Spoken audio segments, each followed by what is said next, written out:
Did you know that clouds, just like any other objects, have their own structure, volume, and shape? They behave like massive blocks floating in the sky. Think of them like a flying pile of bricks. They follow the same rules of perspective. Let's draw some basic clouds from scratch without any reference. First, let's define the perspective. Start by drawing the horizon line. To keep things simple, I'm using basic one-point perspective. I'll add some perspective line to show how the space recedes towards the vanishing point. I will also add a simple character spectator to give a better sense of scale.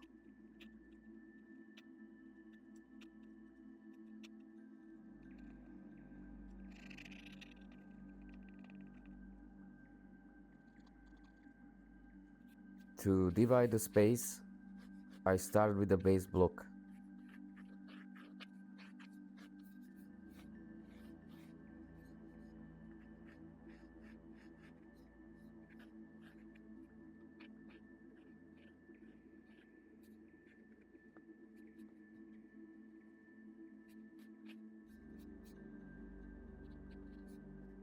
I find the center of the vertical edge and connect it with the vanishing point. By using diagonal lines, I can find where the next vertical post should be.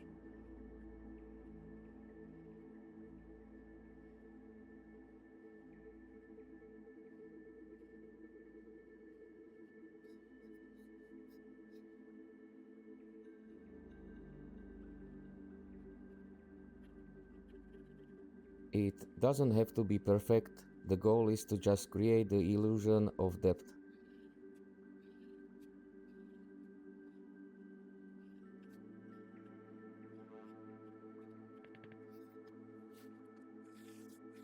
Using that same method, I will now divide the sky.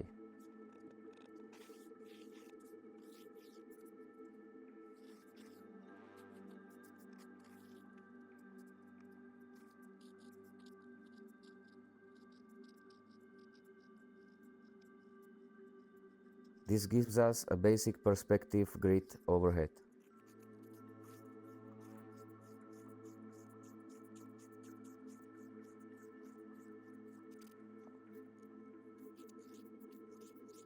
For the first cloud, let's pretend we are drawing a flying block of concrete.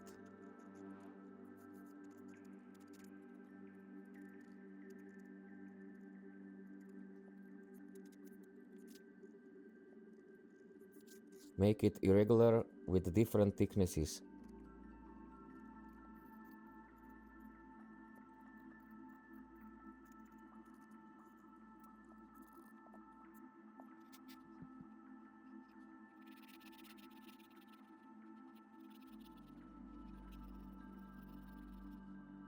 Keep in mind that unless you are on a mountaintop or in an airplane, you are always looking at clouds from the bottom. The cloud itself is the cream piled on top.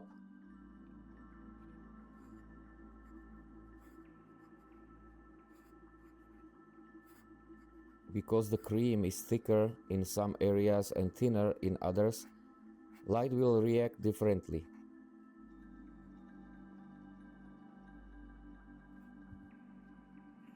Where the cloud is thicker, less light passes through, making it darker underneath. While shading the cloud, try to think about different thickness and seed them randomly. The generic cloud is not perfectly flat on the bottom. There is a lot of going on, and the cloud is constantly changing.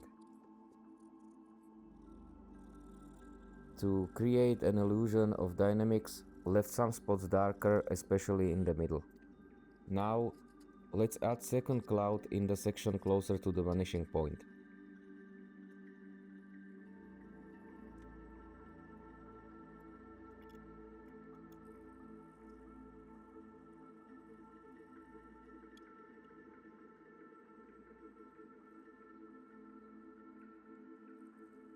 This cloud will appear smaller, have fewer details.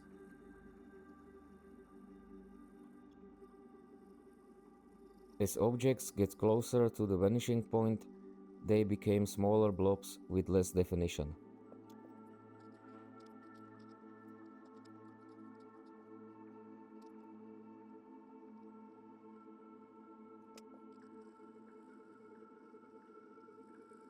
This is the basic idea how the clouds can be done without reference.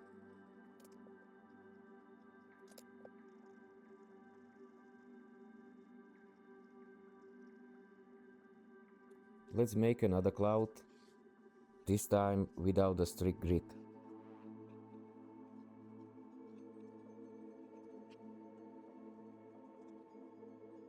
I will place a large cloud directly above us and smaller ones further away.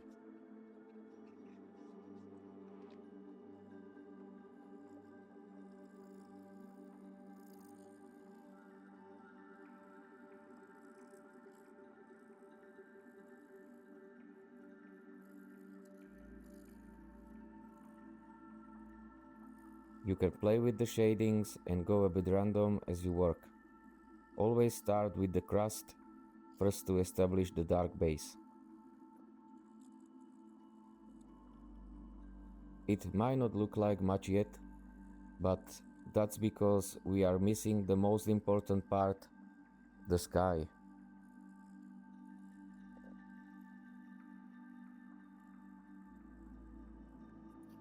The daytime sky is blue, and that blue background is usually darker than a fluffy cloud, unless there is a storm. Let's add a darker background for the sky. By shading the background and leaving the cloud volumes white, the creamy tops of the clouds will finally pop out.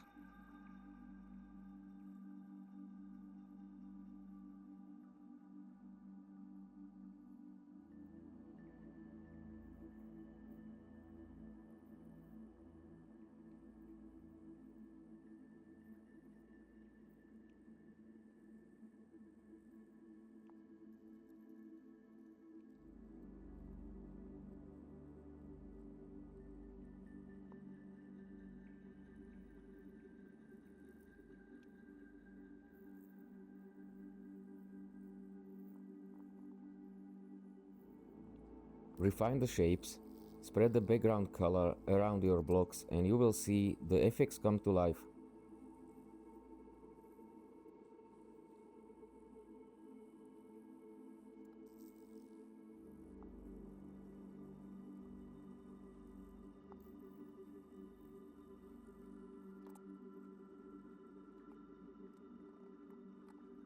It's a simple start, but it works.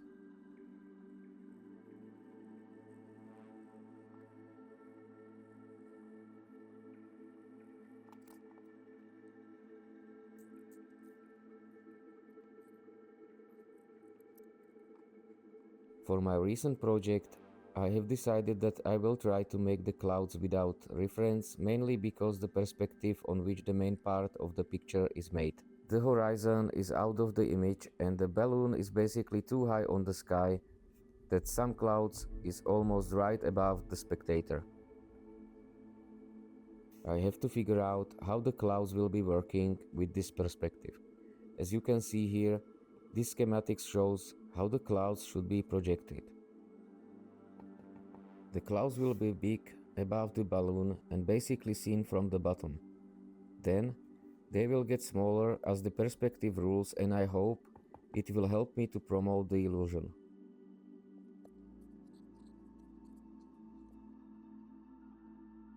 Now I'm going to start with the background, which will be my darkest tone. I have to figure out how dark I need to go in here, so I'm starting light and I will darken it step by step.